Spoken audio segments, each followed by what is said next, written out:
అందరికీ నమస్కారం. మనం స్కేల్స్ ఆఫ్ ఏఐ అనే చాప్టర్ 3లో ఉన్నాం. ఇప్పుడు మనం ఈ చాప్టర్లో చివరి భాగానికి అంటే సెక్షన్ 3.6 రీక్యాప్ అండ్ రిఫ్లెక్షన్కు వచ్చేశాం. సో ఈ ఎపిసోడ్లో మనం ఏం చేయబోతున్నామంటే ఇప్పటిదాకా మనం నేర్చుకున్న ఆర్టిఫిషియల్ ఇంటెలిజెన్స్ స్కేల్స్ అన్నింటినీ ఒకసారి క్విక్గా రీక్యాప్ చేసుకుందాం.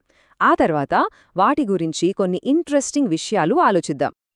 సరే, ఏఐ స్కేల్స్ను చాలా సింపుల్గా గుర్తుపెట్టుకోవడానికి ఒక అనాలజీ వాడదాం.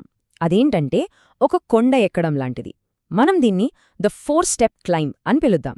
ఏఐలో ఉన్న ప్రతి స్కేల్ ఈ క్లైంబింగ్లో మనం ఎక్కే ఒక్కో మెట్టు అనమాట. ఇంకెందుకు ఆలస్యం, let's start the climb. Right, మనం ఎక్కబోయే ఆ 4 స్టెప్స్ ఏంటో చూద్దాం. ఫస్ట్ మన బేస్, అదే నారో ఏఐ లేదా ఏఎన్ఐ. దాని పై మెట్టు జనరేటివ్ ఏఐ. ఆ తర్వాత మనం చేరుకోవాలనుకుంటున్న నెక్స్ట్ లెవెల్ జనరల్ ఏఐ. ఇక ఫైనల్గా ఆ కొండ శిఖరం, అదే సూపర్ ఇంటెలిజెంట్ ఏఐ. మనం ఇదే ఆర్డర్లో మన రివ్యూని కంప్లీట్ చేద్దాం. ఓకే, మనం మొదటి అడుగు నారో ఏఐ. దీన్నే ఏఎన్ఐ అని కూడా అంటాం. దీన్ని సింపుల్గా ఒక స్పెషలిస్ట్ అని అనుకోవచ్చు. అంటే ఇది చెస్ ఆడటం లాంటి లేదా మన ఫేస్ని రికగ్నైజ్ చేయడం లాంటి ఒకే ఒక్క పనిలో ఎక్స్పర్ట్. అంతే, వేరే ఏ పని అడిగినా దానికి రాదు. ఇక్కడ ఇంట్రెస్టింగ్ పాయింట్ ఏంటంటే ఈ రోజు మనం వాడుతున్న దాదాపు అన్ని ఏఐ సిస్టమ్స్ ఈ కేటగిరీలోకి వస్తాయి. ఇప్పుడు మన రెండో step generative AI, shortcut GenAI. దీన్ని మనం ద క్రియేటర్ అని పిలవచ్చు. ఎందుకంటే ఇది క్రియేట్ చేస్తుంది కాబట్టి. టెక్నికల్గా చూస్తే ఇది కూడా ఒక రకమైన నారో ఏఐయే. కానీ దీని స్పెషాలిటీ ఏంటో తెలుసా? ఇది టెక్స్ట్, ఇమేజెస్, మ్యూజిక్ లాంటి సరికొత్త కంటెంట్ను, అదే బ్రాండ్ న్యూ కంటెంట్ను క్రియేట్ చేయగలదు. ఇది నార్మల్ ఏఎన్ఐ నుంచి చాలా పెద్ద జంప్ అని చెప్పాలి. ఇక్కడ మనం ఒక చాలా ముఖ్యమైన తేడాని గమనించాలి. చూడండి, నారో ఏఐ, జనరేటివ్ ఏఐ, ఇవి రెండు టుడేస్ ఏఐ, అంటే ప్రెజెంట్లో మనం వాడుతున్న టెక్నాలజీస్. కానీ మనమిందాక మాట్లాడుకున్న general AI, super intelligent AI, ఇవి ఫ్యూచర్ ఏఐ, అంటే మన భవిష్యత్తు లక్ష్యాలు. ప్రస్తుతానికి అవి కేవలం థియరీలోనే ఉన్నాయి, ఇంకా రియాలిటీ కాలేదు. సరే, మన క్లైంబింగ్లో నెక్స్ట్ టార్గెట్ జనరల్ ఏఐ లేదా ఏజీఐ. దీన్ని ఒక ఆల్రౌండర్ అని చెప్పచ్చు. ఎందుకంటే దీనికి మనుషుల్లాగే కామన్ సెన్స్ ఉంటుంది, ఫ్లెక్సిబిలిటీ ఉంటుంది, ఇంకా సిచ్యువేషన్ని బట్టి అర్థం చేసుకునే కెపాసిటీ కూడా ఉంటుంది. ప్రపంచంలో ఉన్న ఏఐ రీసెర్చర్స్ అందరూ ప్రస్తుతం సాధించాలని చూస్తున్న మేజర్ గోల్ ఇదే. ఏక మన క్లైంబింగ్లో ఫైనల్ పీక్, శిఖరం, అదే సూపర్ ఇంటెలిజెంట్ ఏఐ అంటే ఏఎస్ఐ.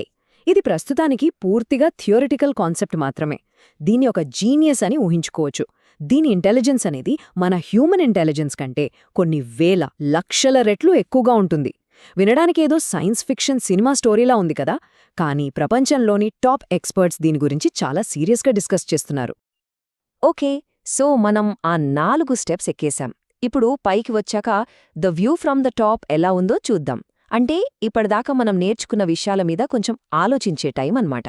దీనికోసం కొన్ని ఇంట్రెస్టింగ్ క్వశ్చన్స్ అడుగుతాను, వాటి గురించి ఆలోచిద్దాం. మొదటి ప్రశ్న, మన డైలీ లైఫ్లో అంటే మనం రోజూ వాడే వస్తువుల్లో narrow AI, generative AI examples ఎక్కడెక్కడ కనిపిస్తాయి?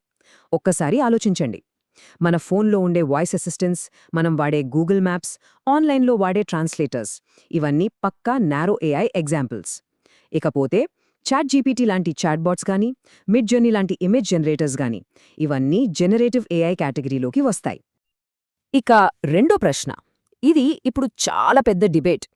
చాట్జీపీటీ, డాలీ లాంటి జనరేటివ్ ఏఐ టూల్స్ స్టూడెంట్ లెర్నింగ్కి మంచివా, చెడ్డవా? హెల్ప్ చేస్తాయా లేక హార్మ్ చేస్తాయా? ఒకవైపు చూస్తే ఏ ఇన్ఫర్మేషన్ కావాలన్నా వెంటనే దొరుకుతుంది, కానీ మరోవైపు ఇది స్టూడెంట్స్లో క్రియేటివిటీని, ఓన్ థింకింగ్ని చంపేస్తుందని వాదన కూడా చాలా బలంగా వినిపిస్తోంది. ఇప్పుడు కొంచెం సీరియస్గా ఆలోచించాల్సిన ఒక ఎథికల్ క్వశ్చన్. అనుకుందాం, సైంటిస్టులు ఏజీఐని తయారు చేయడానికి చాలా దగ్గరగా వచ్చేశారు. మరి వాళ్ళు దాన్ని కంప్లీట్ చేసి ముందుకు వెళ్లాలా, లేక ఒకసారి ఆగి దానివల్ల భవిష్యత్తులో వచ్చే పరిణామాల గురించి ఆలోచించాలా? ఇది టెక్నాలజీ గురించిన ప్రశ్న కాదు, ఎథిక్స్ గురించిన ప్రశ్న. దీనికి అంత ఈజీగా సమాధానం చెప్పలేం. ఇక ఫైనల్ క్వశ్చన్, ఇది కొంచెం మైండ్ బెండింగ్. ఒకవేళ అన్నీ తెలిసిన అంటే సర్వజ్ఞాని అయిన ఒక సూపర్ ఇంటెలిజెంట్ ఏఐని ఒకే ఒక ప్రశ్న అడిగే ఛాన్స్ వస్తే ఏమడుగుతారు? ఈ యూనివర్స్ రహస్యాల గురించి అడుగుతారా? లేక మానవజాతి భవిష్యత్తు గురించి అడుగుతారా? లేదా మన లైఫ్కి సంబంధించిన ఏదైనా పర్సనల్ క్వశ్చన్ అడుగుతారా? దీని గురించి ఆలోచించడమే చాలా ఇంట్రెస్టింగ్గా ఉంది కదా. రైట్. ఈ ఆలోచనలతో మనం ఈ రీక్యాప్ సెక్షన్ను ఇక్కడితో ముగిద్దాం. కానీ ఆగండి, ఏఐ గురించిన మన ప్రయాణం ఇక్కడితో అస్సలు ఆగదు. ఎందుకంటే మనం చూడాల్సింది, నేర్చుకోవాల్సింది ఇంకా చాలా ఉంది. ద నెక్స్ట్ హొరైజన్, మన జర్నీ కంటిన్యూ అవుతూనే ఉంటుంది. మరి నెక్స్ట్ ఎపిసోడ్లో ఏం చూడబోతున్నాం? అసలు ఈ ఏఐ అనేది ఎలా నేర్చుకుంటుంది? దాని వెనుకున్న సీక్రెట్ ఏంటి? ఆ సీక్రెట్ పేరే మెషీన్ లెర్నింగ్. సో ఈ అమేజింగ్ వరల్డ్ని ఎక్స్ప్లోర్ చేయడానికి రెడీగా ఉండండి. మనం నెక్స్ట్ ఎపిసోడ్లో కలుద్దాం.